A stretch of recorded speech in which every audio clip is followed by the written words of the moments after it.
For the connection, you might consider using a strong pipe connector depending on the water column above the pump. A fitting might be required between the pump outlet and the pipe connector.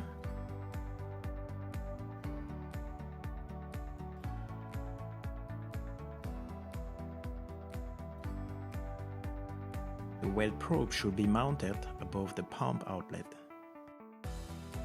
Use a cable loop to relieve a potential stress of the submersible cable.